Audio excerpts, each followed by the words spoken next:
मित्रांनो, हा T20 world cup खूपच रोमांचक होत चाललाय ना. सेमीफायनलला खेळण्यासाठी ज्या त्या ग्रुपमध्ये चांगलीच दंगल चालली आहे. ग्रुप 1 मधील सांगायचं झालं तर भारत आणि वेस्ट इंडिज या दोन संघांपैकी फक्त एकच संघ आता सेमीफायनलला जाणार आहे. त्यामुळे भारतासाठी ही खूपच रोमांचक मॅच असणार आहे. त्यामुळे भारताला पुढचा सामना काहीही करून जिंकावाच लागेल. आणि जर असं झालं नाही तर बॅग पॅक करणे आणि घरचा रस्ता धरणे हीच वेळ आली आहे. लवकरच भारत आणि वेस्ट इंडिज यांचा तो सामना होणार आहे ज्याची वाट दोन्ही देशाचे क्रिकेट चाहते पाहत आहेत. कारण दोन्ही संघाला एकच पर्याय, जिंका आणि आपली जागा सेमीफायनलला फिक्स करा. पण भारताबद्दल जर बोलायचं झालं ना, तर भारत हा सामना काही गोष्टींमुळे हरू शकतो. तो कसा आणि कोणत्या चुका भारताला महागात पडू शकतात हे या व्हिडिओमधून आपण पाहणार आहोत. भारतीय संघ ग्रुप 1 मध्ये खेळतोय आणि त्यातच भारताचा पहिल्याच सामन्यामध्ये साऊथ आफ्रिकेने खूप निराशाजनक पराभव केला होता. त्यामुळे भारतीय संघ खूप अडचणीत पडला होता. त्यामुळे काहीही करून भारताला पुढचे दोन्ही सामने जिंकायचे होते. पण रन रेटचाही विषय होता, कारण भारतापुढे वेस्ट इंडिज संघाचं वादळ होतं. त्यामुळे भारताला साऊथ आफ्रिकेच्या विश्वासावर बसावं लागलं होतं, कारण वेस्ट इंडिज आणि साऊथ आफ्रिका हे दोन्ही संघ टेबल टॉपर होते.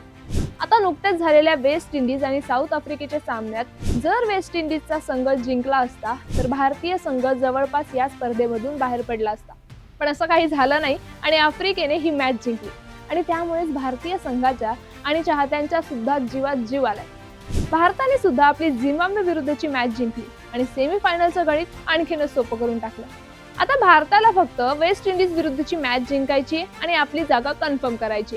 पण जर आपण भारताच्या आतापर्यंतच्या कामगिरीकडे लक्ष दिलं तर भारताने जी कामगिरी करायला पाहिजे होती किंवा ज्या अपेक्षा भारताकडून केल्या जात होत्या त्यात भारतीय संघाने कोणतीही कमाल करून दाखवली नाहीये.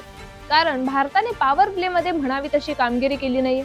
भारताने पॉवर प्ले मध्ये 5 सामन्यांमध्ये 8च्या सरासरीने 264 धावा केल्या. पण भारताकडून अपेक्षा वेगळी होती. तसेच या धावा करताना विकेट सुद्धा खूप पडल्या. त्यामुळे आतापर्यंत भारताची कामगिरी पाहिली तर हवी तशी कामगिरी दिसून आलेली नाहीये.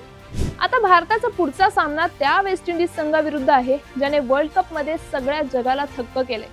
सुरुवातीपासूनच त्यांनी आपली कमाल दाखवली होती. त्यांनी या वर्ल्ड कप मध्ये फक्त एकच सामना हरलाय.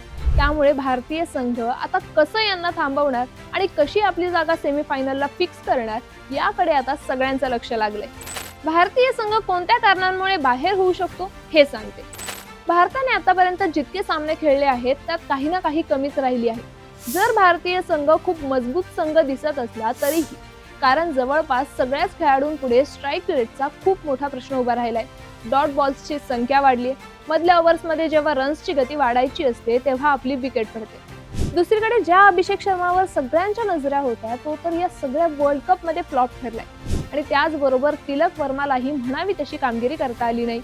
संजू सॅमसन, सूर्यकुमार यादव, हार्दिक पांड्यासारखे मोठे स्टार खेळाडूही मागे पडले, कारण त्यांनाही म्हणावी तशी खेळी करता आलेली नाही.